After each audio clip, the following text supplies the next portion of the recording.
Bueno, muchísimas gracias de verdad por acompañarnos. Esto fue una aventura en la que Héctor Obregón, CEO de Cata, se acercó a mí hace el año pasado y me dijo, Gaby, ¿qué ha pasado con nuestros clientes finales, con los clientes finales de la microfinanciera? Recordemos que Cata es una empresa de software que su cliente es la microfinanciera como tal, pero decía, bueno, ¿qué está pasando en la base de la pirámide? ¿Cuáles son esas capacidades tecnológicas?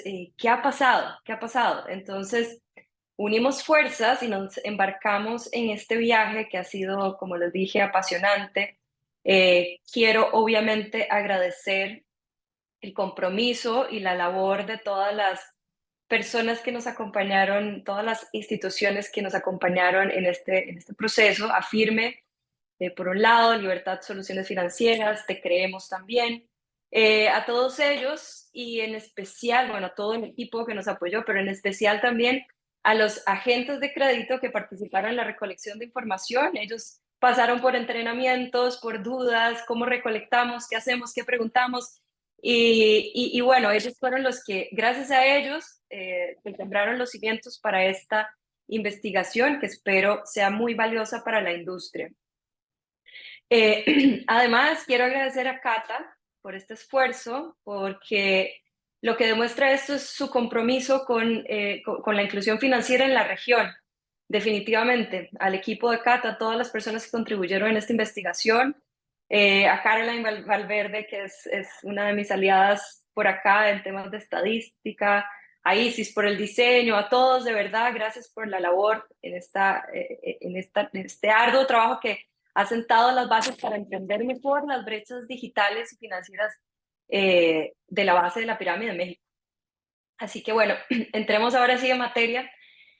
Este estudio lo planteamos con el objetivo, como les mencionaba, de entender bien cuáles son esas capacidades tecnológicas de las personas en la base de la pirámide de México.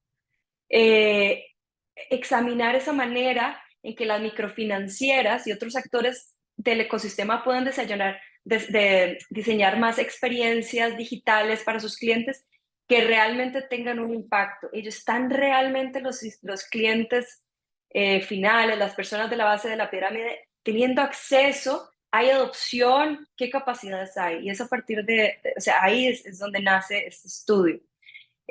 ¿Por qué? Bueno, la inclusión financiera y la inclusión digital están 100% ligadas, ¿verdad? Hay la digitalización de estos servicios financieros impulsan la inclusión financiera. Entonces, este estudio lo que pretendía o pretende es entender qué tan preparados están estos clientes para enfrentar y aprovechar esas ventajas de la transformación digital que muchas de nuestras entidades están viviendo y bueno, y nosotros también. Y cómo también, que esto es muy importante, cómo crear proyectos libres, porque muchas instituciones nos estamos transformando, pero se nos está olvidando que hay una parte de nuestra población que no tiene capacidades, que van a ser más difíciles de incluir. Entonces, ¿cómo crear productos más híbridos que puedan atender a toda la población? Este estudio, para darles un poquito de contexto, abarcó más de 29 de los 30 y más 32, si no me equivoco, estados de México, o sea, tuvimos un alcance bastante importante, más de 3.340 clientes entrevistados, eso es mucho, es una muestra muy importante.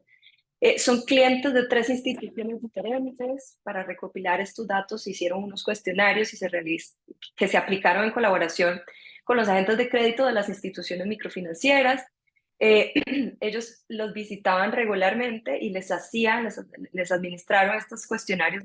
Entonces esto hacía que la información fuera, que la recolección de la información fuera más cercana, en un entorno más familiar, muchísimo más cómodos para ellos, a pesar de que algunas de los preguntas, pues sí, podían, bueno, respecto a inclusión financiera, etcétera, podían ser incómodas, pero logramos crear ese entorno familiar y cómodo, y desde ahí extrajimos mucha información valiosa.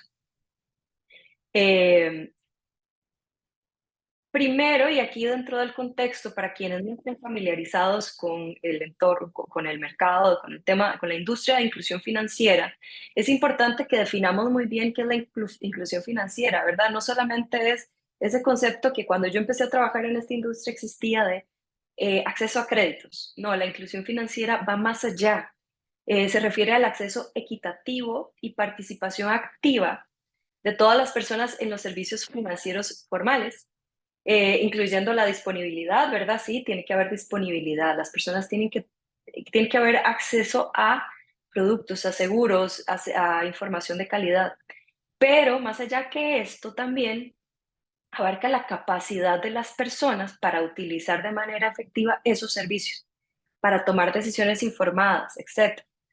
En cuanto a la inclusión financiera en México, digamos, se han implementado diversas medidas y políticas para fomentar, al igual que en muchos países en América Latina, ustedes bien lo saben, o muchos de ustedes bien lo saben, se han implementado varias medidas y políticas para fomentar ese acceso a servicios financieros básicos, como cuentas bancarias, créditos y seguros.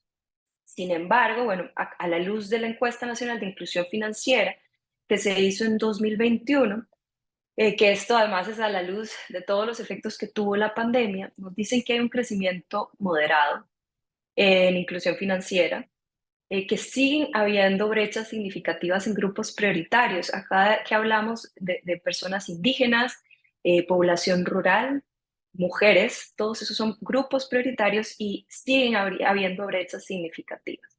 Hay también retos en la adopción de productos digitales. Ayer leía un artículo eh, que actualmente solo el 80%, que actualmente el 80% de la población prefiere, en México prefiere usar efectivo. Seguimos prefiriendo usar efectivo en México.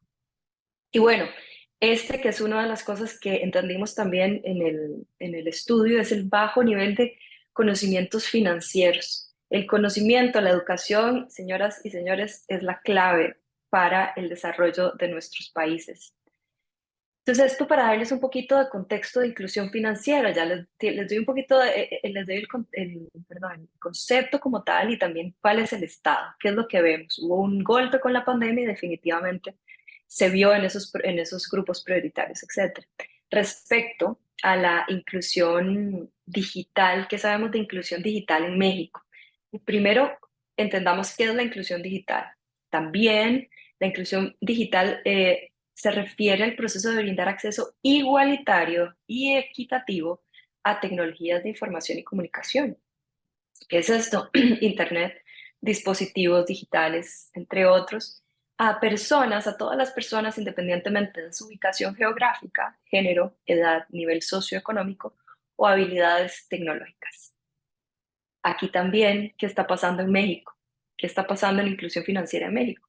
Lo que se ha observado es una penetración, sí, de Internet, de uso de teléfonos inteligentes. El gobierno ha implementado programas para ampliar la cobertura de Internet a áreas rurales, ha promovido conectividad también en escuelas, y comunidades, etc. Sin embargo, lo mismo que pasa con la inclusión financiera, hay brechas, tanto en términos de acceso como habilidades digitales. Existe una importante diferencia entre zonas urbanas y zonas rurales, es muy marcada, así como diferencias en los diferentes grupos socioeconómicos. Entonces, acá hay cifras que pueden ver en esta diapositiva, que el 80.9% de los hogares en México tiene actualmente acceso a Internet, pero vean la diferencia entre áreas rurales y áreas urbanas. O sea, en las áreas urbanas es casi un 87% y en zonas rurales es un 52%. Y en cuanto a habilidades digitales básicas, estamos hablando de habilidades muy básicas, solo lo poseían, según esta encuesta, lo poseía el 31% de los mexicanos. Eso es un poquito del contexto en términos de inclusión financiera e inclusión digital. Y ahora sí, nos embarcamos nosotros a entender cómo era esto, si estos datos coinciden con lo que nos metimos en esta investigación. Esta investigación se dividió en 3 bloques para que lo entiendan más o menos, para entender esas capacidades tecnológicas de la base de la pirámide. Primero, abarcamos temas relacionados a conectividad, incluyendo características del dispositivo, los hábitos de uso, etcétera. El segundo bloque se centró en indagar la inclusión financiera de los participantes. Y por último, un bloque más destinado a temas demográficos para hacer eh, análisis de ciertas variables. Eh, hay una serie de hallazgos que queremos compartir hoy con ustedes y queremos llevar como todo un proceso de análisis y bueno, a continuación les voy a presentar estos hallazgos. En primer lugar, caracterizar un poquito, que ustedes entiendan qué tipo de personas entrevistamos, encuestamos, quiénes eran. Estamos hablando de una población demográfica de entre 35 y 49 años. En términos de género, la mayoría eran mujeres, el 83.5% eran mujeres, 5% si no me equivoco, porque no veo tan bien. Y en términos educativos, el 30% tiene secundaria completa. Sí, el 30% tenía secundaria completa, eso es más o menos algunas características demográficas importantes. Otras en términos laborales, por ejemplo, 79.5% de estas personas están ocupadas o activas, o sea, están trabajando, estudiando, trabajando, y que esto representa casi un 80% de las personas que entrevistamos. Acuérdense que estos eran clientes o prospectos de instituciones microfinancieras. La mayoría estaba en esta situación. Después, en cuanto a en qué sectores laborales estaban, el 30% estaba en el sector informal y casi que el 30% también, el 28.7%, estaba en el sector de servicios, perdón. Entonces, son cifras interesantes que nos dan un poquito de contexto para entender quiénes son las personas a las que entrevistamos. Esta fue la cobertura geográfica que tuvimos y pueden ver, abarcamos muchísimo México, o sea, los rincones de México. Obviamente tuvimos una respuesta más grande de zonas urbanas, pero bueno, eso es más o menos lo que podemos ver, lo que pudimos ver dentro de la investigación. Ahora sí, entrando, ya les caractericé un poquito, entrando en datos como tal. Del dispositivo. Acuérdense que el primer bloque hablaba de conectividad, de dispositivos, y acá, ¿qué encontramos? Solo 1% de la población que entrevistamos no tiene celulares. Y un dato interesante y muy importante es que el 87% posee celulares inteligentes. ¿Cada cuánto cambian? Esto era un paradigma que yo tenía. Yo soy una persona que cambia el celular cada mucho tiempo y me di cuenta que estas personas en la base de la pirámide cambian su celular cada 2 años aproximadamente, lo que es considerado un tiempo corto. Las razones que expresaban es porque no les funcionaba bien, eh, sí, básicamente por temas de no les funciona bien. Entonces esa era una de sus respuestas. Las marcas de teléfonos favoritas, también preguntamos, eran la Samsung, es el más importante. Eh, la mayoría, cuando cambian el celular, esto también es un dato, empezamos a ver comportamientos, empezamos a ver patrones importantes, y es que la mayoría elige un celular nuevo. Y el método de pago más utilizado es el efectivo, con casi 40% seguido de los que lo financian a plazos. Es entre esos cruces de variables que hicimos, encontramos que a menos educación, menos las personas cambian su celular. Que eso también fue un dato muy interesante.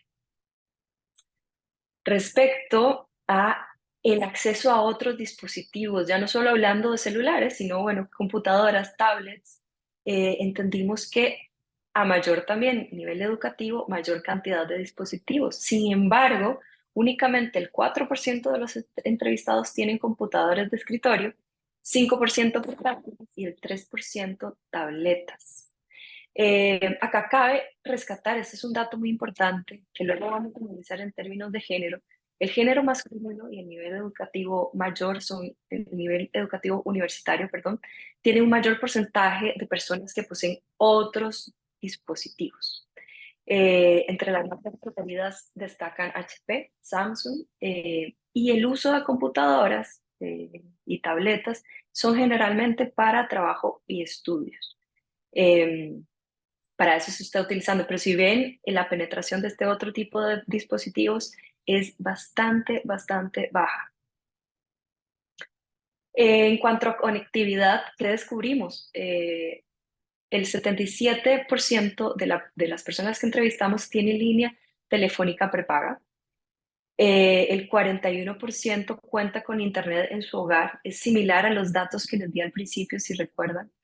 El cambio de línea por servicios, o sea, ellos deciden cambiar sus líneas por servicios más económicos, tienen línea prepago y recargan mensualmente, ni quincenal. Normalmente la mayoría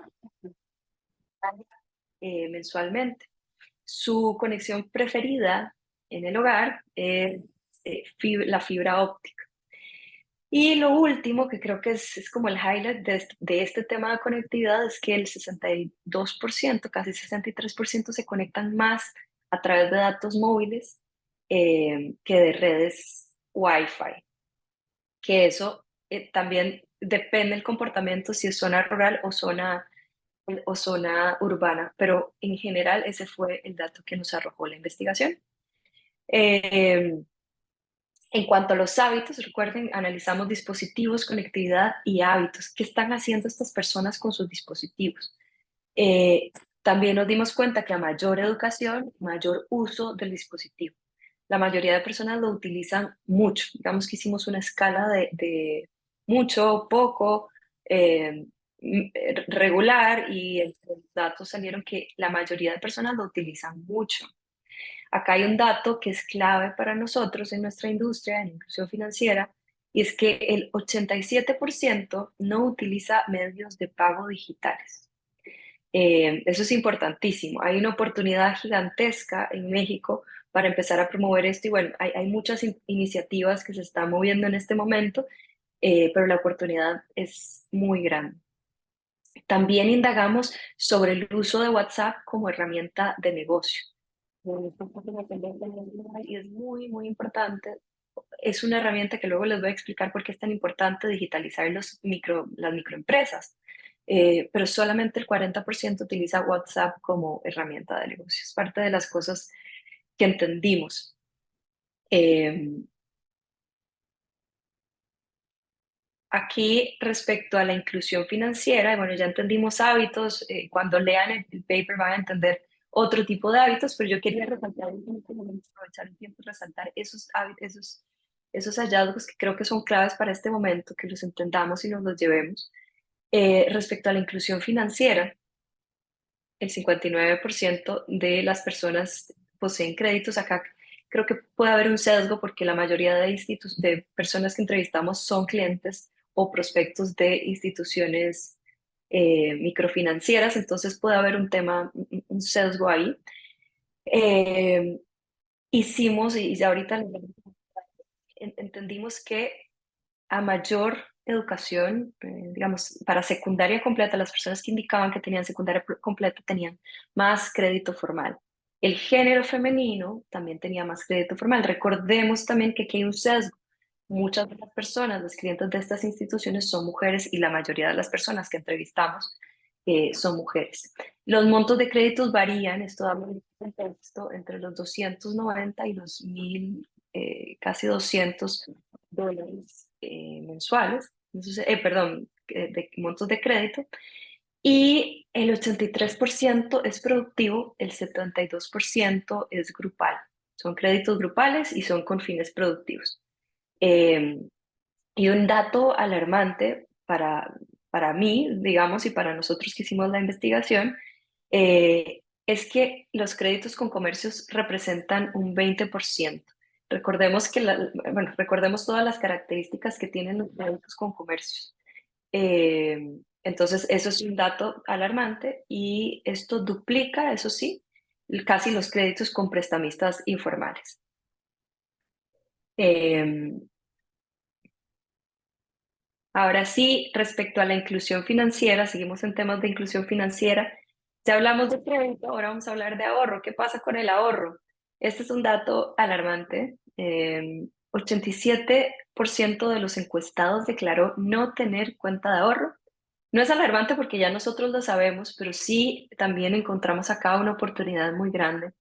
Eh, y además creo que estos datos que les estoy presentando en esta tabla, vale la pena que los observemos y veamos cómo a mayor educación, eh, mayor tenencia de cuentas de ahorro.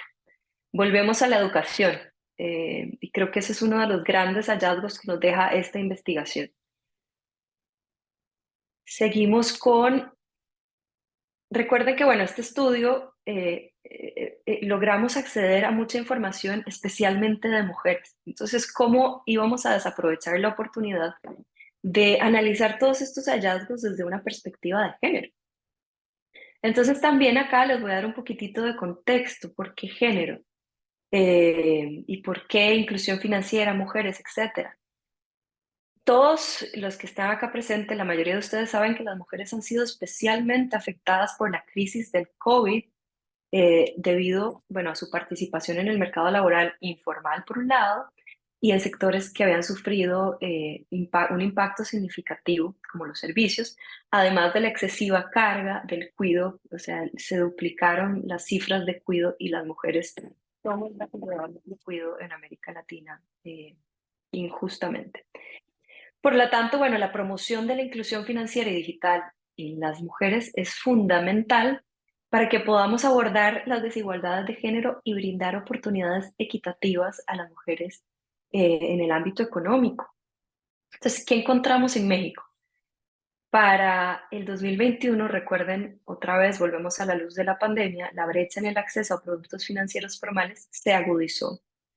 La proporción de hombres con acceso, vean esta cifra, esto es alarmante y es triste. La cifra, la proporción de hombres con acceso al sistema financiero formal aumentó de 72% en 2018 a 74.3%, mientras que para las mujeres disminuyó de un 65.2 a un 61.9.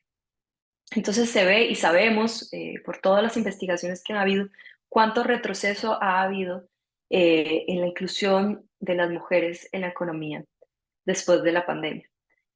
Em, para darles contexto de que cómo eran también estas mujeres que entrevistamos, ya antes les había dado como una caracterización de todas las personas a las que entrevistamos. En este caso voy a hablarles específicamente de las mujeres. ¿Quiénes eran? ¿Cómo eran? ¿Cómo eran? Em, Ellas se destaca su presencia en el sector informal. Eh, las mujeres, la mayoría que entrevistamos, ha completado, el 31.5% completó la educación secundaria.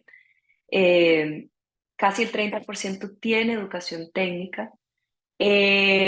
Aproximadamente sí, el 78% de las mujeres están ocupadas, están trabajando o están empleadas o en trabajos informales. La mayoría, de hecho, trabaja en el sector informal, de hecho, ahí está la cifra 34%, 34.1% de las mujeres laboran en el sector informal y 27.2% trabajan en el sector servicios. Como les decía, muchos de estos los más afectados por la pandemia. Eh, las mujeres confiesan o nos dicen en el estudio que más del 44.3% de las mujeres calificó el uso de sus celulares como mucho en comparación a los hombres que la cifra fue del 33.3%. Eh, Aquí tenemos que tener claro una cosa, y es que la inclusión digital va a permitir que las mujeres accedan a servicios financieros de manera más conveniente, ahorrar tiempo, dinero, participar activamente en la economía. Por eso es tan importante que además de la inclusión financiera trabajemos en la inclusión digital de las mujeres. Como pueden ver también hay una diferencia pequeña, pero existe, entre el uso del celular para trabajo. Entonces, las mujeres en general usan más el celular para su trabajo que los hombres. Eh,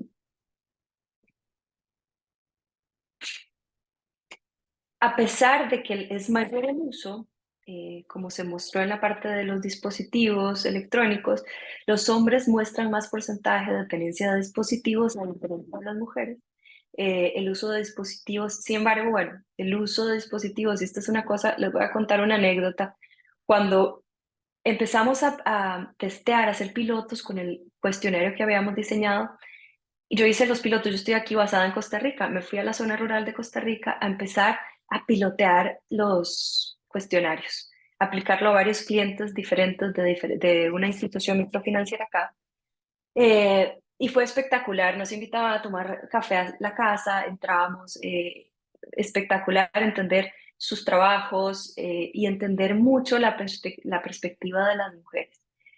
Les digo que la mayoría de mujeres a las que entrevisté utilizaban sus dispositivos para mejorar su memoria, para aprender mejores técnicas para sus negocios rurales, eh, entre otras cosas. De verdad, el darle una herramienta digital a las mujeres y darle las capacidades de usarlas es una apuesta al desarrollo en muchos aspectos, al desarrollo social. Las mujeres, para las mujeres es un tesoro y por eso tenemos que promover tanto la inclusión digital de las mujeres desde también desde la perspectiva de capacidades. Tenemos que promover, mejorar las capacidades de uso de estas personas, capacidades digitales. Em, en cuanto a tenencia de cuentas de ahorro, las mujeres, el porcentaje de mujeres que posee es ligeramente más bajo que el de los hombres. Recuerden que las mujeres tenían más crédito, pero es menor el acceso o la tenencia de cuentas de ahorro. Eh, Conclusiones de todos estos hallazgos que estamos encontrando, y ya ustedes tendrán la oportunidad, nosotros les vamos a compartir el documento, pero entre las cosas que entendimos es que sí está habiendo acceso a tecnología, sin embargo, las capacidades de uso de la tecnología son bajas, todavía hay mucho trabajo para hacer. Eh, sí hay acceso, pero necesitamos más educación y también entendimos que a mayor educación, mayor va a ser el uso. Esto es básicamente lo que entendimos respecto a estos hallazgos, ya lo leerán más a fondo en nuestro paper que les compartiremos. Respecto a estas personas, para mí fue inspirador, fue espectacular y me deja una tarea muy grande por hacer en este sector. Tenemos muchísimo que hacer. Y quiero estos hallazgos cerrarlos con esta frase que siempre la digo, para mí la pobreza, porque yo he vivido la pobreza desde muchos lugares, y la pobreza al final no es falta de dinero, sino es no falta de oportunidades. Demos oportunidades, demos acceso, capacitemos, demos más oportunidades a estas personas a la base de la pirámide y que ellos sean los que deciden qué hacer con esas oportunidades, pero tenemos que darlos y es nuestro trabajo. A partir de esto, todo esto que encontramos, no nos queríamos quedar solo con información de datos, bueno, muchos datos, ahora qué podemos hacer, y esto yo les llamo como unas jugadas clave, jugadas estratégicas para empezar a cerrar esas brechas. Son jugadas generales, son recomendaciones claves eh, para que prioricemos estas iniciativas, prioricemos lo que va a ayudar realmente a mejorar o a incrementar la inclusión financiera y digital de la base de la pirámide en México y en muchos países de nuestra región. Eh, lo cual también, obviamente, va a incluir cerrar brechas de género, que recordemos que es importantísimo, no lo podemos dejar atrás. Entonces, a continuación les quiero dar cinco jugadas a los que le invito a que luego las analicen y intenten ponerlas en marcha en sus organizaciones, en sus ecosistemas. Creo que todos tenemos la capacidad de crear más inclusión financiera en nuestra región, en nuestros países. Entonces, la primera oportunidad que encontramos y la primera jugada clave es la articulación del ecosistema. Si ustedes ven, esta investigación es el vivo ejemplo de la articulación de un ecosistema. Yo soy consultora, Cata Software es una empresa de software, as a service. Cata Software tiene muchas microfinancieras que tienen clientes en la base de la pirámide y lo que hicimos fue con mucho esfuerzo alinearnos todas las partes para poder extraer información y sacar el mayor provecho y el mayor valor que al final se vea reflejado en algo que va a impactar a estas personas en la base de la pirámide. Tenemos que crear más mecanismos de colaboración entre los actores, eh, entre el gobierno también, obviamente, sabemos que hay prioridades de prioridades, pero esto siempre debería ser la inclusión siempre debe ser eh, una fuente de fuerza para los gobiernos, mejorar las políticas y la regulación para crear también ecosistemas competitivos que incentiven la promoción del acceso a la inclusión financiera, del acceso a productos financieros y a temas digitales. En la articulación del ecosistema también es muy importante establecer métricas y compromiso por parte de los actores que se van a involucrar, porque si no, pues todo queda como ideas, iniciativas que se pierden en el tiempo y que nunca se supo si funcionaron o no funcionaron. Eso es de las cosas claves. Por otra parte, la segunda jugada clave, que esta a mí me encanta, porque lo veo en el día a día como consultora en temas de estrategia, hay una oportunidad muy grande en todas las empresas, a nivel global y especialmente en nuestra región, de fomentar una cultura de datos en nuestras industrias, pero en inclusión financiera, inclusión digital, es una oportunidad aún más grande. Eh, esta es una, es un mundo cada vez más impulsado por datos.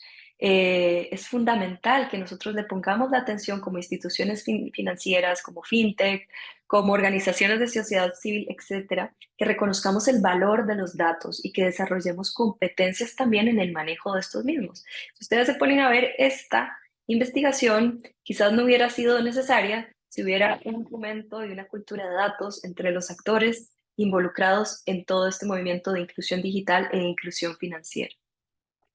¿Qué implica esto? O sea, estamos hablando de una cultura que implica la adopción de prácticas que permitan recolectar datos, que muchos estamos recolectando, sin embargo, no los estamos procesando de la manera adecuada. Tenemos que asegurarnos calidad, privacidad y utilizar herramientas y técnicas para analizarla y extraer conocimientos significativos. Eso es importantísimo. ¿Qué nos va a traer esto? Nos va a ayudar tomar, como les decía, decisiones informadas, monitorear el progreso de la inclusión financiera y digital, entender cuáles son las brechas de infraestructura en servicios, en tecnología, etcétera. Eh, Así que bueno, creo que yo considero que es algo clave.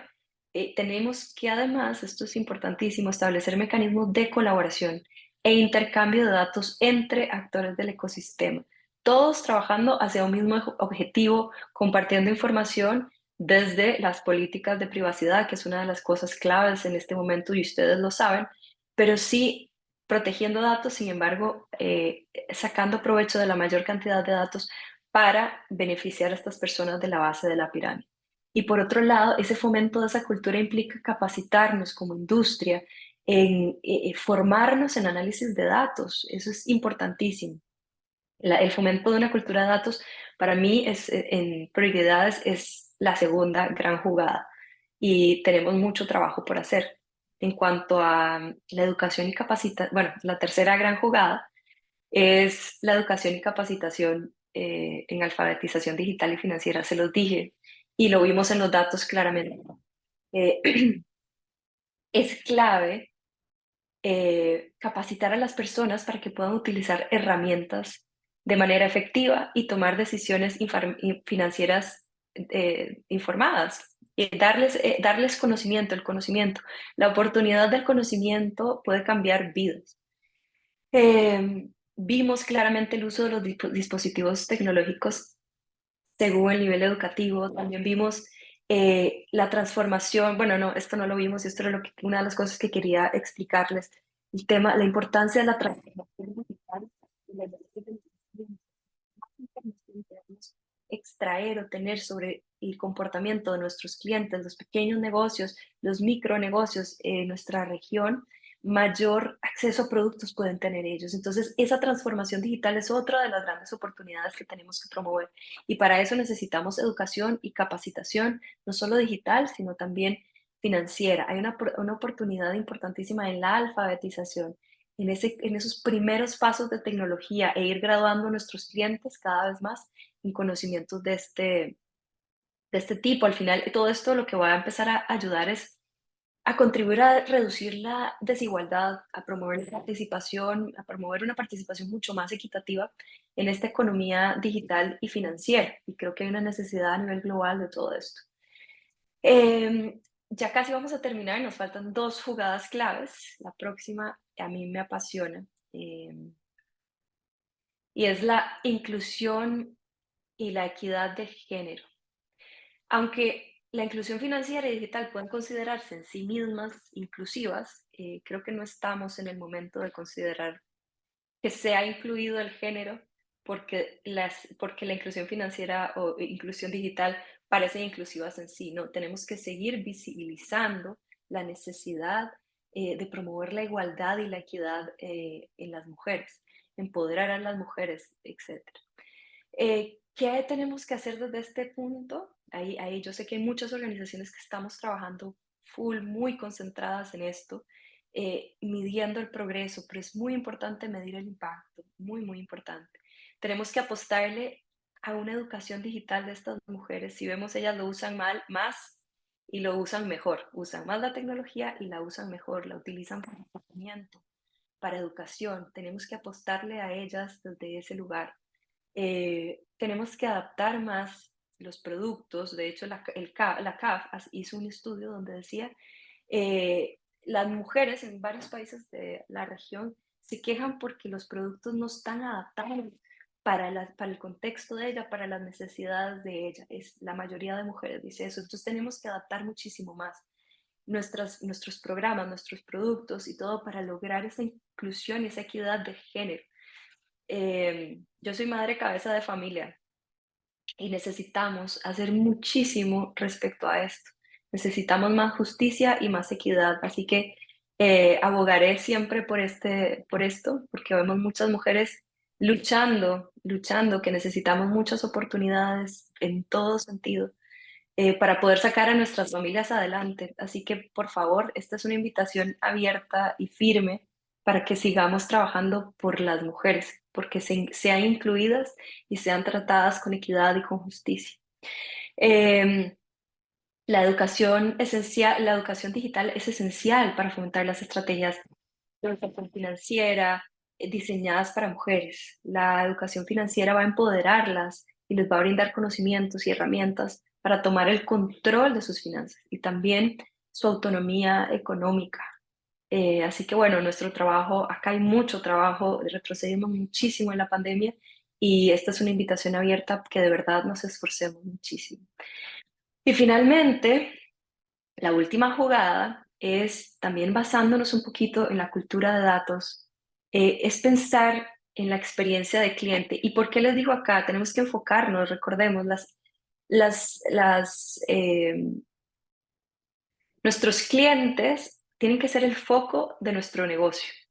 El foco, el progreso de ellos es nuestro progreso.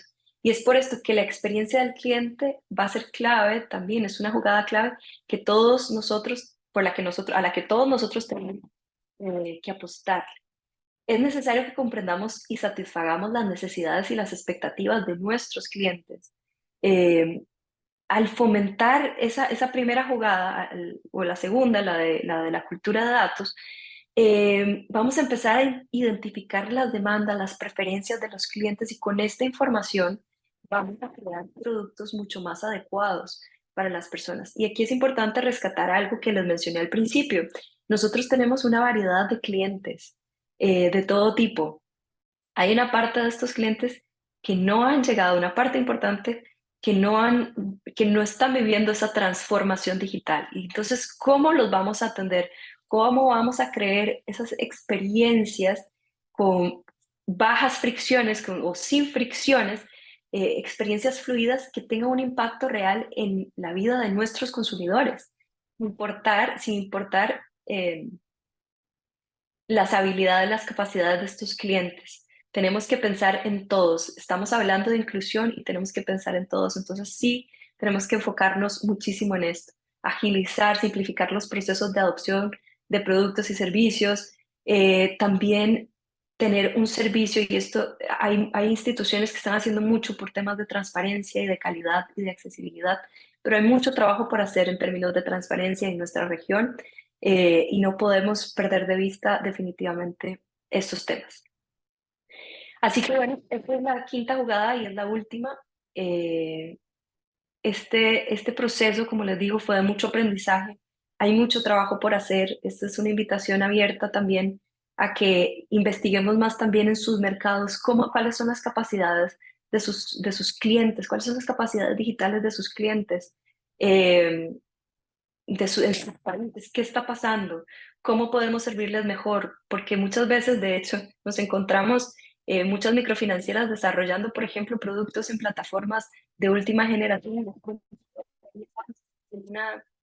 en una, utilizando plataformas de generaciones mucho más anteriores. Entonces, no estamos satisfaciendo las necesidades de los clientes, ni estamos creándoles una experiencia que sea realmente buena.